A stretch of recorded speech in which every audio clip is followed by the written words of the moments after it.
we incidentally got the loan for 4.37. It's good. But there is a financial responsibility. We've got to pay for it. And that belongs to God and to all of us.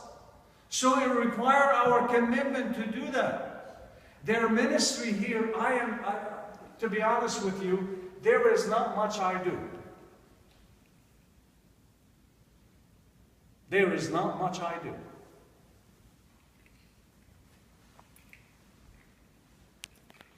I have a discretionary fund to help the poor and needy. It's bankrupt. There's no money in it.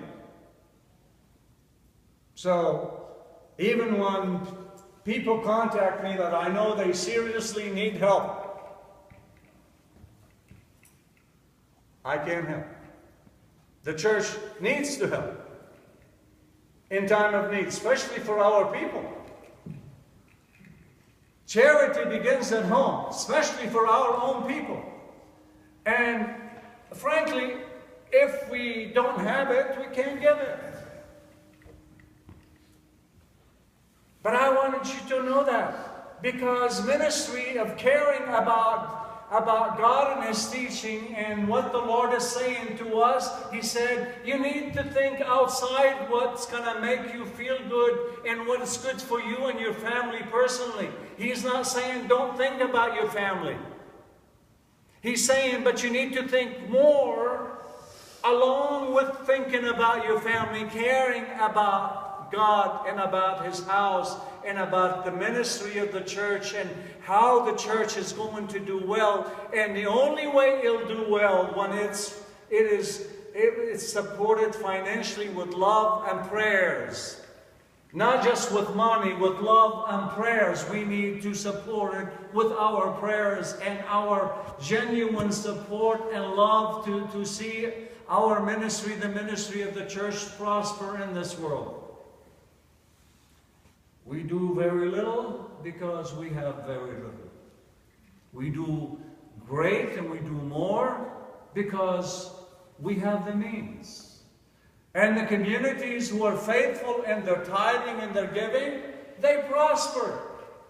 They prosper well. We have to play so many different games to raise funds for necessities. Like sound system. Like some protection for the church that we put it off for a long time. There are many things that we could do. We can provide things, and we could provide advertisement for the church to announce and let the people know that church is here and God's salvation can be found at St. Basil. But that needs funding. We need to put a bulletin board on the property by I-70 so everybody would see that there is a church right here. All what you got to do, turn around and take the next exit. But that costs money. Costs money. And money comes from tithing. From tithing. Supporting clergy comes from tithing. It's really unfair to ask clergy, says, go get another job. Go get another job. I remember the first time when our parish ministry council, I think 2 meetings. One of our beloved member said to me, Father, why are you taking $1,000?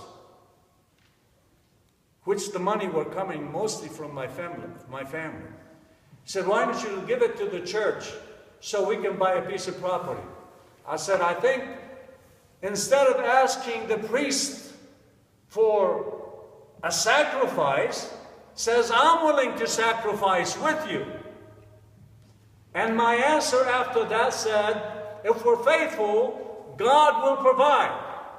That was in 2002. What happens in 2003? We bought this land. And we paid for it. Cash. When you trust the Lord and you're faithful with the Lord, things will happen. I have people telling me about all the different places and wow, what a wonderful things they do. And well, they're financed. Their people tithe. Let us start tithing and be faithful to God and see how God is going to open the gates of heaven and pours down on us. Today, you will be asked at the end of the service, because we're going to distribute, like we do every year, a pledge. And I would like to ask all of you, when you receive that pledge today, fill it out and be faithful. In the name of the Father, and of the Son, and of the Holy Spirit.